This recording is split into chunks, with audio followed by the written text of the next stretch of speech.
Oh yes, alright, welcome back, bienvenue, ikaze nanone kuri The Mic Radio ndetse na TV. Wahisemo neza, ladies and gentlemen, izeko nyine umeze neza byataraho muherere. Uyu munsi ngiye kukugezaho icyegeranyo gitoya ku bijyanye na scam cyangwa se scamming cyangwa se ubujura bukorwa mu buryo bugiye butandukanye. Wari wakorerwa ubusikama cyangwa se hari umusikama muziranye, wari wumva umuntu avuga ko bamuscaminze. Yes, ubundi se scamming ni ibiki cyangwa se scam ni iki? Reka rero dutangire ikiganiro cyacu tujye dipo ibi bintu nyine tugende tubisobanura akantu ku kandi. Scam rero ni uburyo bwo kwambura abantu amafaranga, umutungo cyangwa se ikizere binyuze mu kubeshya, kwiyoberanya cyangwa se gukoresha amayeri y'uburiganya. Ni igikorwa kigamije inyungu ku muntu umwe cyangwa se itsinda, ariko gishingiye ku kubeshya abandi bantu. Scam rero ziri mu buryo bugiye butandukanye, ariko twinjiye nko mu buryo bukoreshwa cyangwa se uburyo bwimbitse. Nyine ibi ngibi biba bikorwamo uburyo bwa wenda twaheraho n'uburyo bwo kwiyoberanya, aho umuntu nyine yita undi muntu, urugero umukire, umuyobozi, umushoramari, ariko kugira ngo yizerwe, guhimba ikigo cyangwa imishinga nka sosiyete, impimbano nyine ibyo bita amakripto ariko zitariho, cyangwa se business itagira ibikorwa, gukoresha ikizere. Ibi ngibi rero ngira ngo abantu benshi cyane ibi ngibi bikunda kubakorerwaho, umuntu aza akakwizeza ibitangaza, abambuza ubundi bashaka nyine abantu bafite ikizere cyangwa se bafite ukwizera, bakabashukashuka nyine babashukisha inyungu, ubucuti cyangwa se impano zigiye zitandukanye. Noneho hari ibindi rero byitwa gukoresha ikoranabuhanga bizwi nka phishing, ama fake websites cyangwa se imbuga nkoranyambaga zitabaho, social media scams, crypto fraud n'ibindi byinshi bigiye bitandukanye. Ngira ngo rero urabyumva yuko wiskama cyangwa se guscaminga bikorwa mu buryo bugiye butandukanye cyane, ariko urumva ko byose bihurira ku bushukanyi ndetse n'ubwambuzi. Yes, ni The Mic rero Radio ndetse na TV. Reka nkudayivingire mu kiganiro indani, ubundi nkugezeho abantu 10 ruharwa ku isi ya rurema bambuye isi bakayeza ya danger. Ladies and gentlemen, reka tudavinge ku mwanya wa mbere turasanga umugabo witwa Bernie Madoff. Uyu nguyu ni umugabo ukomoka muri Leta Zunze Ubumwe za Amerika, yambuye isi nzima miliyari 65 z'amafaranga ya Leta Zunze Ubumwe za Amerika, cyangwa se yo twita amadolari, akoresheje uburyo bwa Ponzi scam. Ibingibi rero Bernie Madoff yubatse nyine isura y'umunyamwuga, abachairman wa Nasdaq yashukaga nyine abashoramari, abizeza inyungu zihoraho, ariko nta shoramari ryabaga ririho cyangwa se rikorwa.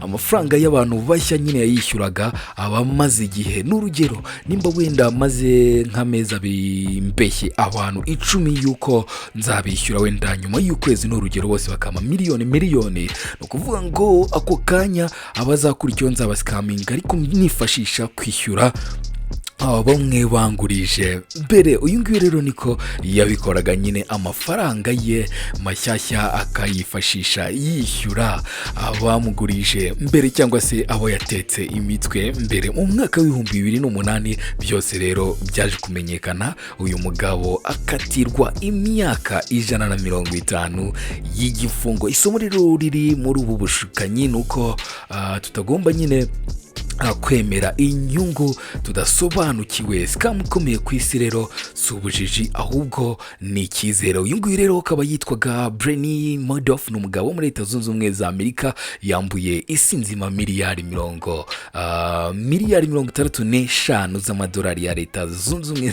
za Amerika, akoresheje nyine ibyo twita Ponzi scam. Uyu nguyu rero wa kabiri akaba yitwa Elizabeth Holmes. Uyu nguyu ni umwamikazi w'ikoranabuhanga ifaranga ry'impimbano cyangwa se rihimbano. Uyu nawe akomoka muri Leta Zunze Ubumwe za Amerika.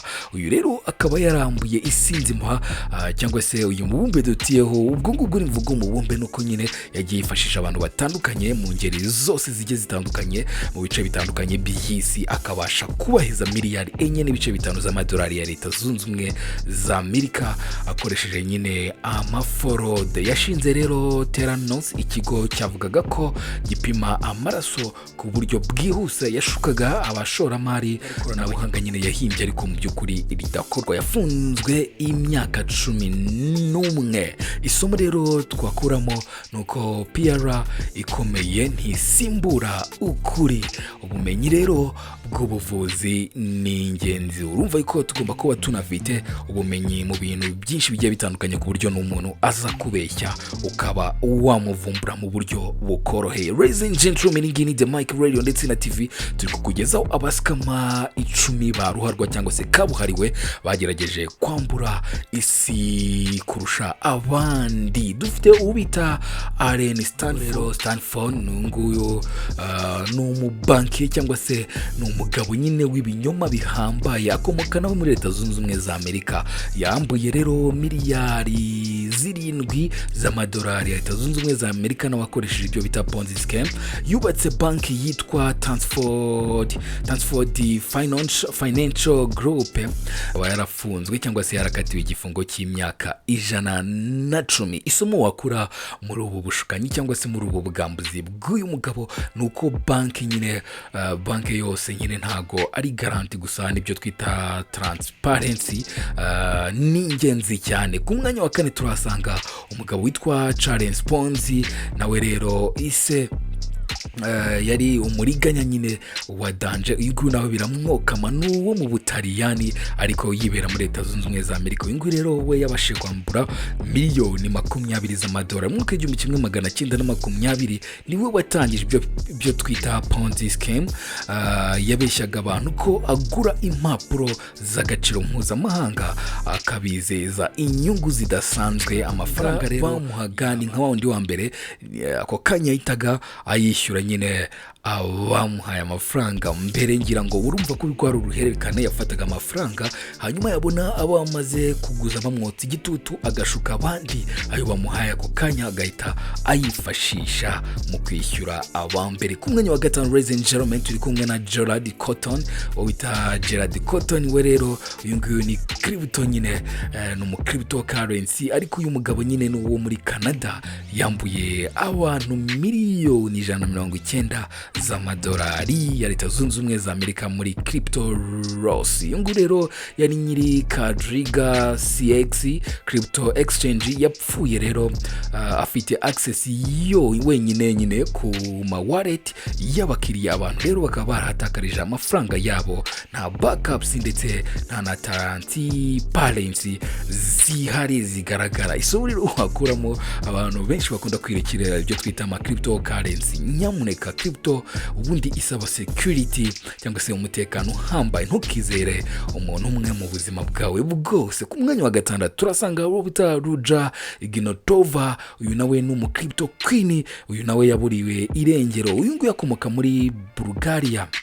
Akaba rero yarahejeje miliyari 4 z'amadolari ya Leta Zunze Ubumwe za Amerika mu byo twita one coin scam.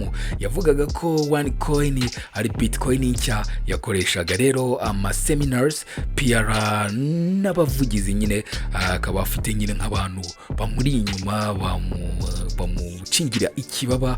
Yaburiwe rero irengero mu mwaka w'2017. FBI na nubira cyamushakisha. Isomo rero twakura muri ubushukanyi bw'uyu mugore nuko ibyitwa opportunity cyangwa se opportunities byose sukuri. Crypto ikenera ibyo twita ama verification. Episode yacu rero y'uyu munsi tuyikomereze ku mugabo wa 7 witwa Joe Rowe.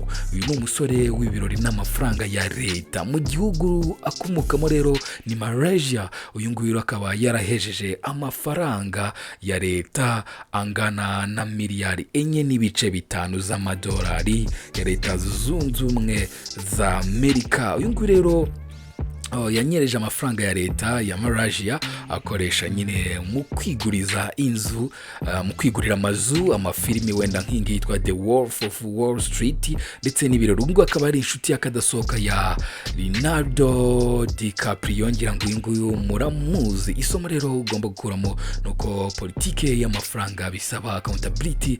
Ibirori ntibisobanura ubunyangamugayo. Ku mwanya wa 8 turasanga Frank, uyu nguyu rero Abagania Jela, uyu musore witaga byose no mu gihugu cya Leta Zunze Ubumwe za Amerika no muri USA, United States of America. Icyaha rero cye nuko yahejeje miliyoni 2.5 z'amadolari ya Leta Zunze Ubumwe za Amerika mu mwaka w'igihumbi 1960. Yitaga umupilote, umuganga, umunyamategeko.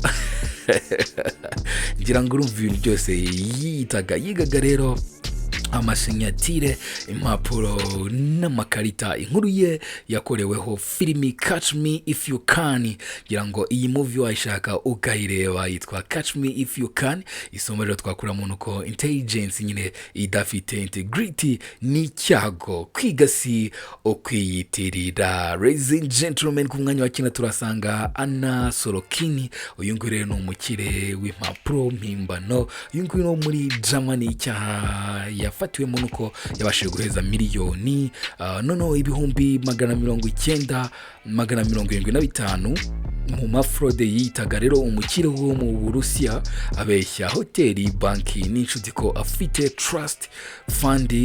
Rero yabaye celebrate muri New York. Inkuru ye yakoreweho investing Anna.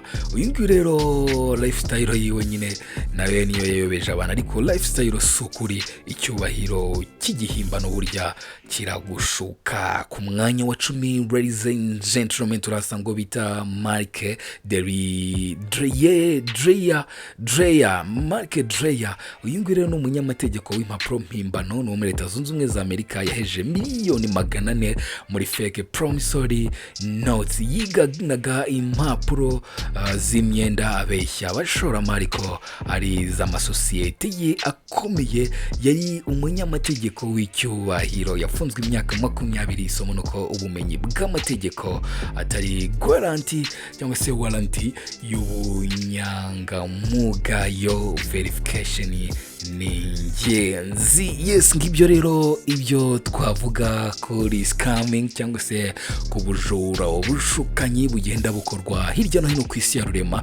Uramenye rwose ntuzigere ugwa mu cyaha cy'ugushuka cyangwa se cyo gusikamingwa, dore ko nyine byose biba bisaba ubushishozi. Kuri The Mic Radio ndetse na TV rero tubategurira byinshi bigiye bitandukanye n'ubumenyi rusange bugiye butandukanye tugenda tubagezaho kugira ngo namwe mugende muba updated ku tuntu n'utundi. Thank you so much ladies and gentlemen, mwarakoze guhitamo The Mic Radio ndetse na TV. Ushobora kudufunga ku mbuga nkoranyambaga zacu zose hirya no hino dukoresha Boss Kabutura. It is the same place, the same house and the same vibes. Stay in touch. Amakuru yo arakisukiranya. Ntiwibagirwe gukora subscribe kuri The Mic Radio na TV. I love you so much ladies and gentlemen. I'm out.